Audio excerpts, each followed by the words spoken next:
Darkness falls over the ruins.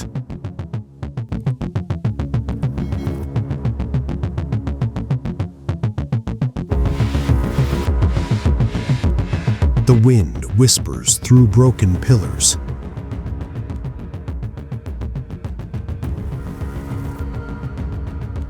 Sand is slowly swallowing what was once the most powerful empire on Earth.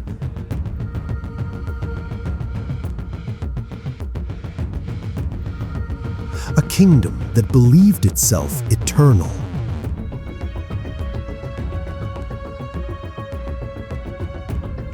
Once, this land was filled with towering palaces, golden temples, and walls so massive they seemed to challenge the heavens themselves. This was Babylon, a city so powerful, so magnificent, that kings believed their rule was blessed by the heavens. But history remembers something else. It remembers tyranny. It remembers arrogance. And most importantly, it remembers divine justice. Because the same empire that once ruled the world, the empire that enslaved nations, defied prophets, and worshipped idols, was eventually wiped away. Not by chance, not by accident, but by a fate many believe was written by Allah Himself. How did the most powerful civilization of its time collapse? Why did Allah allow Babylon to rise, only to erase it from history? And what warning does its story hold for the world today? Tonight, we journey back thousands of years to uncover the rise, the corruption, and the destruction of the tyrants of Babylon. Long before great empires like Rome or Persia dominated the world, there existed a city rising from the fertile lands between two mighty rivers, the Tigris and the Euphrates. This region was known as Mesopotamia, the cradle of civilization. It was here that humans first built cities, created writing, and established the earliest laws. And among these early cities, one would eventually overshadow them all: Babylon. The name itself carried meaning. Some believed it meant Gate of God, but history would remember it as something very different.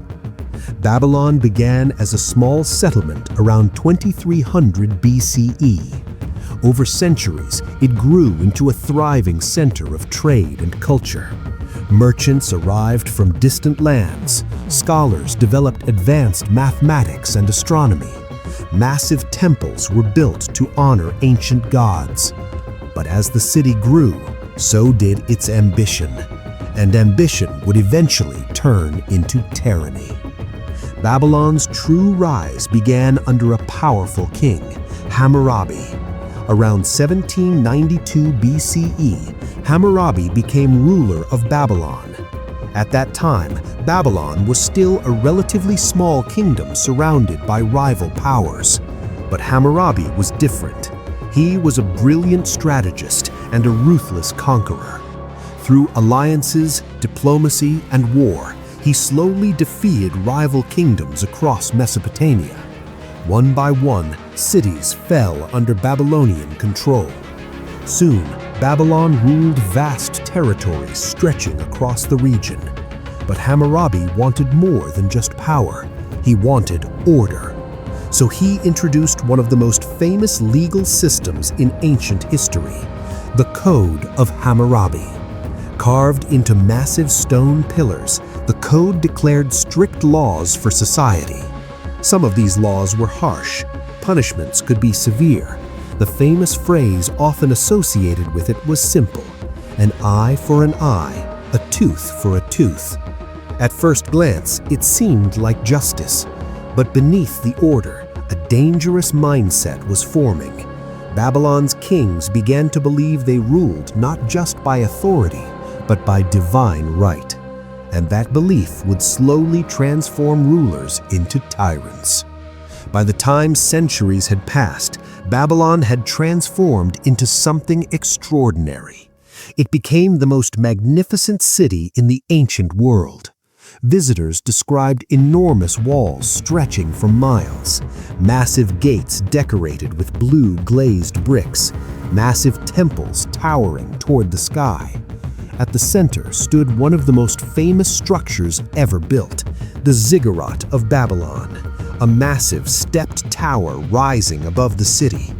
Many historians believe it inspired the legendary story of the Tower of Babel, a place where humanity tried to build a tower reaching the heavens.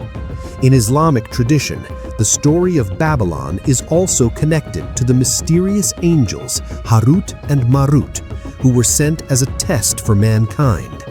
The city became a center of magic, sorcery, and idol worship.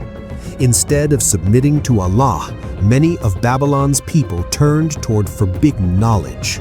They practiced spells, astrology, and rituals that were meant to control the unseen world. The Quran mentions this warning clearly. People were being tested, but most failed that test. And when societies abandon divine guidance, corruption spreads. Soon, the rulers of Babylon began to see themselves as more than kings. They began to see themselves as gods on earth. Among Babylon's many rulers, one name stands out above all, a king whose arrogance became legendary: Nimrod. In Islamic and biblical traditions, Nimrod is remembered as one of the greatest tyrants who ever lived. A king who believed he had power over life and death. A king who demanded absolute obedience from his people. And most shockingly, a king who challenged Prophet Ibrahim, Abraham himself. According to Islamic tradition, Nimrod ruled a vast empire centered in Babylon. His authority was unquestioned, his armies were unstoppable, and his pride was limitless. He declared himself divine. Anyone who refused to worship him faced punishment or death. But in the middle of this powerful empire, a young man emerged with a message that would shake Babylon to its core. A man chosen by Allah, Prophet Ibrahim. Prophet Ibrahim was born into a society filled with idol worship. His own people carved statues from stone and wood and then bowed before them. Even his father was involved in crafting these idols. But Ibrahim questioned everything. He looked at the stars, the moon, the sun, and he realized something powerful. None of these could be God. They rose and disappeared. They changed and faded. The true creator had to be something greater, something eternal. So Ibrahim began calling people toward the worship of Allah alone. But his message threatened the entire system of Babylon, the temples, the priests, the authority of the king himself. If people stopped worshipping idols, Babylon's power structure would collapse, and Nimrod could not allow that. The tension between Prophet Ibrahim and the rulers of Babylon soon reached its peak. One day, Ibrahim entered the temple where idols were displayed. Hundreds of statues stood silently in the hall, stone gods worshipped by thousands. But Ibrahim knew the truth. They had no power. So he did something that shocked the entire city. He destroyed them.